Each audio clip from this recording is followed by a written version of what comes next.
ukanipiga bonge la surprise, ukanifanya mimi wa thamani, na kupenda kutoka moyoni, itanamoni nitudansi.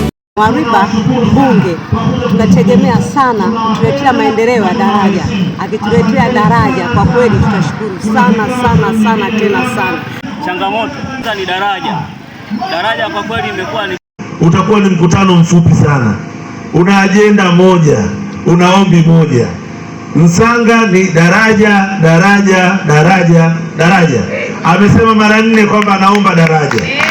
Lakini ndugu zangu, nataka niwaambie Wanamsanga, nataka niwashawishi ili tuweze kuomba kwa nguvu kubwa daraja.